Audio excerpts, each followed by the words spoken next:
Ini adalah sebuah kisah di mana di dalamnya ada banyak sekali momen-momen berkesan. Senang, sedih, persahabatan, pertemuan, bahkan perpisahan.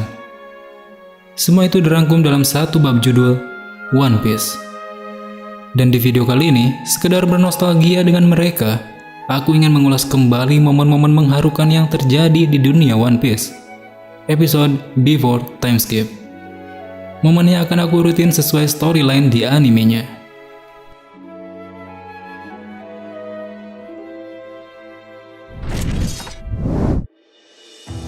Kematian Bellmare dan tangisan Nami.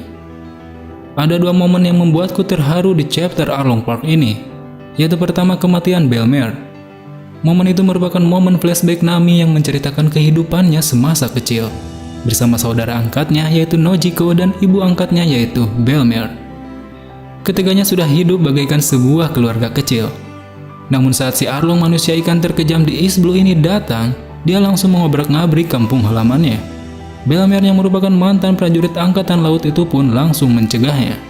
Namun sayang kekuatannya tidak sebanding dengan Arlong. Dan akhirnya kematian Bellmare pun berada di ujung tanduk. Dengan kejam Arlong menembak kepalanya dengan pistol. Nojiko! Nami! Daisuki!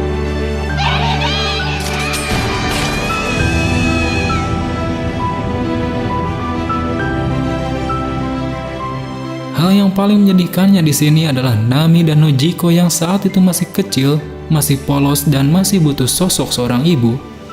Tiba-tiba harus melihat kenyataan mengerikan kematian sosok ibunya di depan matanya sendiri. Nojiko, Nami, 誰にも負けるな。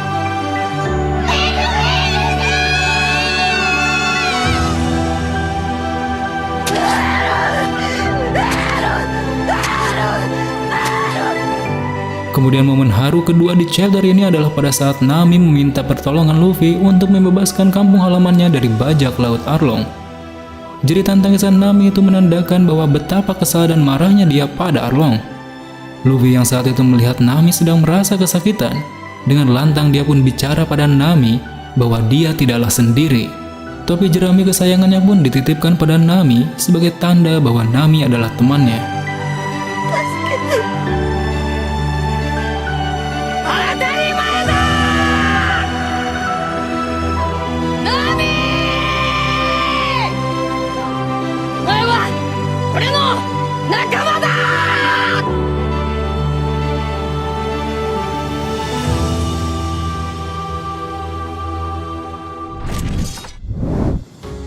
Luffy versus Usopp. Momen ini bermula pada saat para tukang kapal di Water 7 mengatakan bahwa Going Merry sudah tidak bisa berlayar lagi.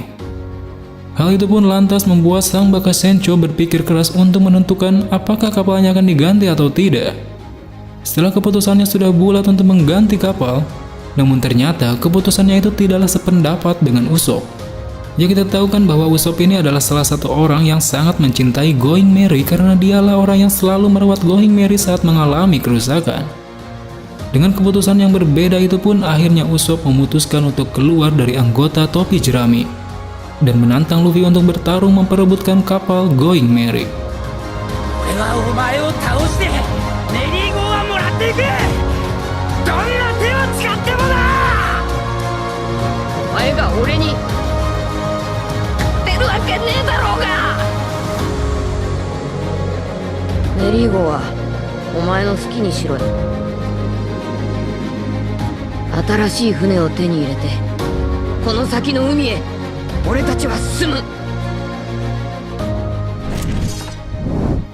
Penyelamatan Nico Robin. Mungkin ini adalah salah satu momen terepik yang ada di anime One Piece. Kalau kita lihat dari sudut pandang Luffy, pasti kita akan berpikir bahwa Robin tidak harus berada di sana, karena dia adalah bagian dari kelompok bajak laut topi jerami. Dan untuk apa juga menyerahkan diri pada pemerintah dunia. Namun hal itu berbeda jika kita melihat dari sudut pandang Robin. Saat itu dia mengetahui kekuatan dari pemerintah dunia dan tidak mau membuat kelompok bajak laut topi jerami dalam bahaya. Dan di sisi lain, Robin merasa bahwa dirinya tidaklah pantas untuk hidup karena banyak sekali orang yang menginginkannya mati. Keadaannya itu pun membuat Robin pasrah dengan kenyataan. Namun saat Usopp menembak dan membakar bendera pemerintah dunia atas perintah Luffy, hal itu menjadi pemicu Robin untuk bisa melihat perasaan teman-temannya yang menginginkannya untuk hidup dan pergi berlayar bersama. Dengan keras Luffy pun berteriak pada Robin, menanyakan apakah dia masih ingin hidup. Robin yang masih dibalut rasa bersalah dan penuh emosi itu pun akhirnya tersadar dan langsung berteriak dengan keras bahwa dia masih ingin hidup. Luffy pun tersenyum dan mereka semua langsung bergegas menyelamatkan Robin dan menghadapi para anggota CP9.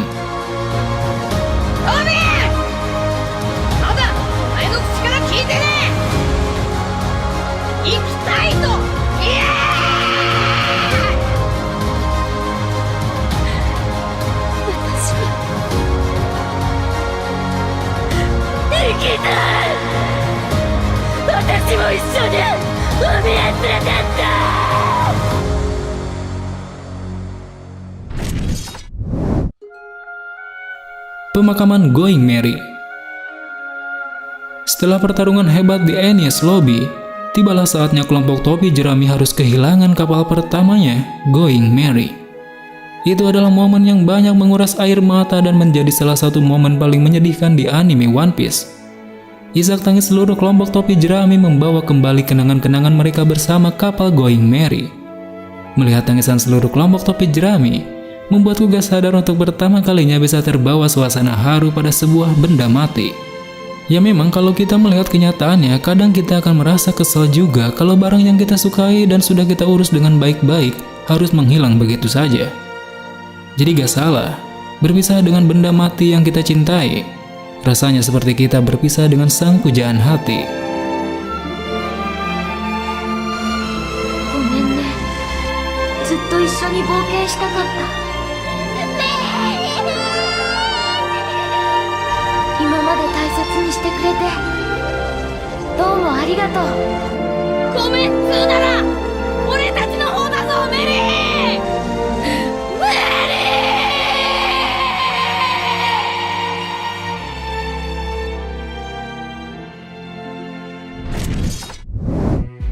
Pengorbanan Zoro. Chapter Thrillbark menjadi saksi pengorbanan Zoro pada sang kapten Monkey D. Luffy. Saat itu kemunculan si Chibukai Bartolomeo Kuma mengejutkan semua kelompok topi jerami. Kedatangannya ini bertujuan untuk membawa kepala sang kapten. Namun di sana dengan gagah berani Zoro menawarkan pertukaran rasa sakit yang akan diterima Luffy. Tidak ada keraguan dan kebimbangan sedikit pun. Zoro bersikeras bahkan memohon pada Kuma untuk mengambil nyawanya saja.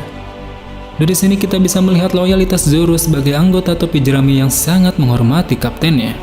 Sampai-sampai dia rela membuang impiannya hanya untuk melindungi Luffy.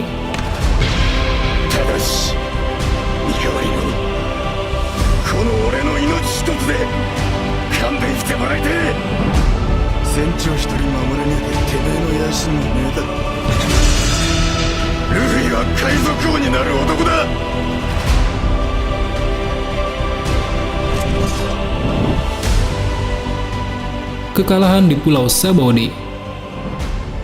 Bisa dibilang momen ini adalah momen kesedihan bagi sang bekas Sencho, Monkey D. Luffy.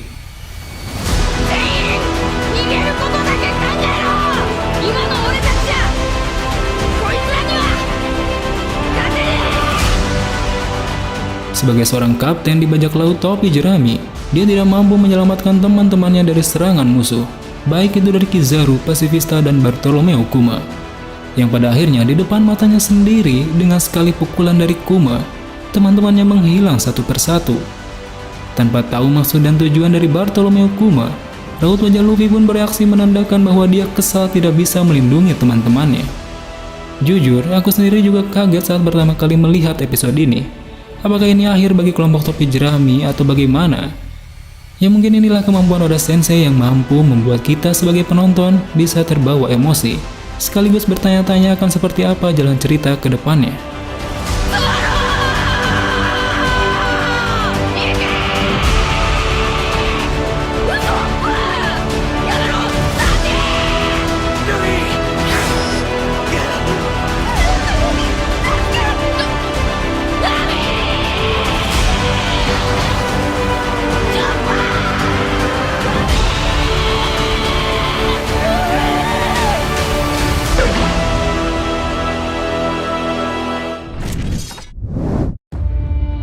Kematian Portgas di Es. Chapter Marineford merupakan chapter yang membuat penggemar anime One Piece semakin banyak. Gak heran sih karena menurutku semua episode di chapter itu selalu memberikan cerita yang berkesan, gak bertele-tele dan langsung pada topik permasalahannya. Ada banyak sekali momen-momen epik di sini, tapi dari semua itu, momen kematian Es lah yang paling mengharukan di antara yang lainnya. Bahkan momen kematian Es ini menjadi momen tersedih yang ada di dunia One Piece. Kita sendiri sebagai penonton pun ikut merasakannya. Faktanya, banyak dari kita yang menginginkan Es tidak boleh mati, karena karakternya ini sudah sangat disukai oleh para penggemarnya. Tapi nyatanya, Eiichiro Oda malah membuat keinginan kita itu dipatahkan. Dan karena hal itu juga, kematian Es ini pun menjadi momen yang tidak bisa dilupakan oleh para fans. Melihat reaksi Luffy dan yang lainnya membuat kita juga ikut kesal dan marah sama si Akainu yang sudah membunuh Es. Makanya gak heran dari momen ini sosok antagonis Akainu menjadi sosok yang sangat dibenci oleh para fans.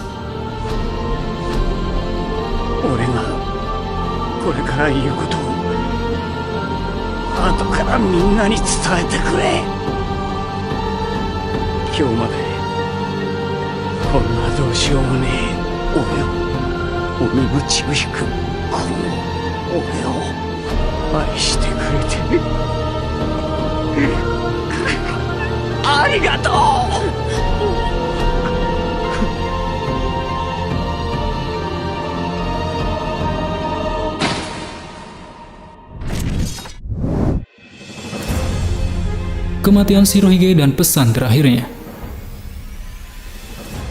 Masih di chapter Marineford, menyusul momen kematian Portgas di Es, momen mengharukan lainnya di chapter ini adalah momen kematian Sang Yonko Shirohige.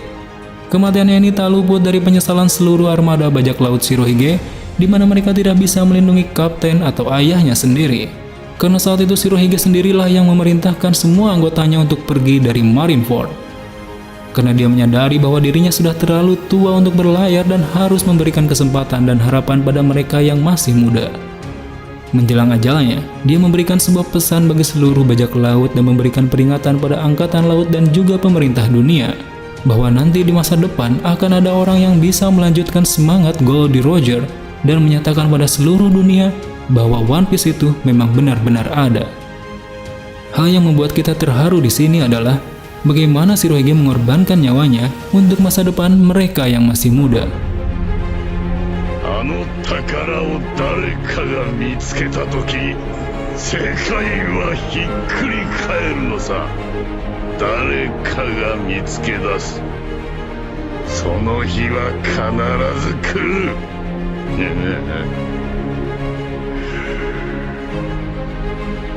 One Piece wa jitsuzai suru.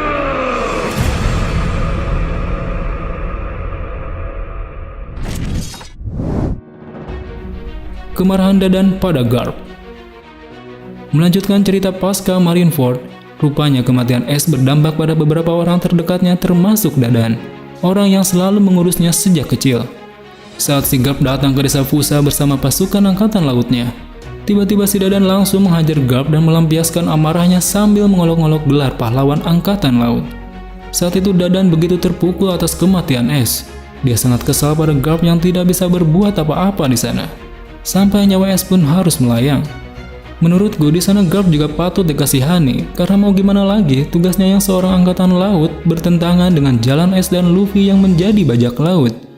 Sebuah momen pilu bagi seorang kakek yang memiliki kekuatan tapi tidak bisa berbuat apa-apa.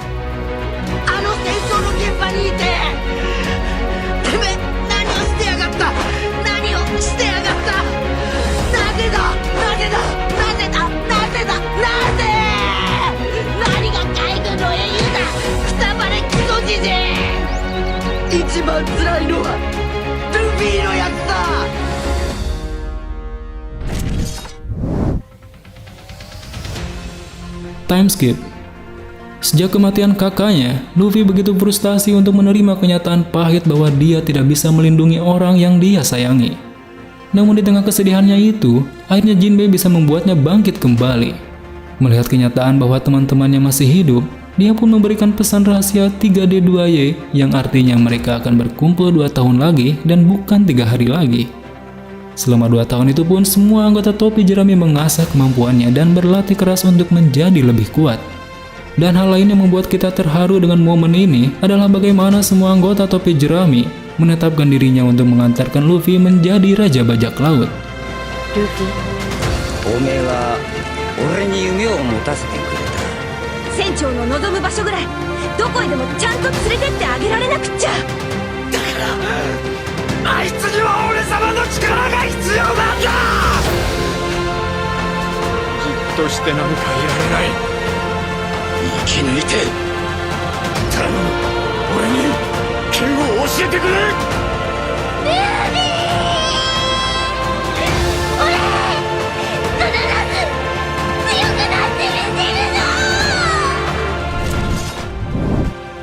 Oke, mungkin cukup segitu saja beberapa ulasan momen mengharukan di anime One Piece episode Before Time Skip. Emang ada banyak sekali momen-momen mengharukan lainnya di anime One Piece, seperti pengorbanan Bon Clay, perpisahan Chopper dan Dr. Hiluluk, Vivi yang menghentikan perang, kemudian ya masih banyak lagi. Tapi di sini aku hanya memasukkan beberapa saja yang menurutku pribadi itu yang paling mengharukan dari sudut pandang yang kulihat. Jadi kalau misalnya ada tambahan silahkan tulis di kolom komentar. Terima kasih sudah menonton video ini sampai selesai. Sampai jumpa di video selanjutnya. Salam nakama.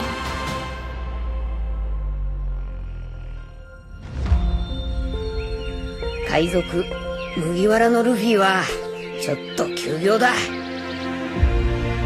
集合は3日後じゃなく2年後。約束なんだ。行かなくちゃ。俺もシャボンディに。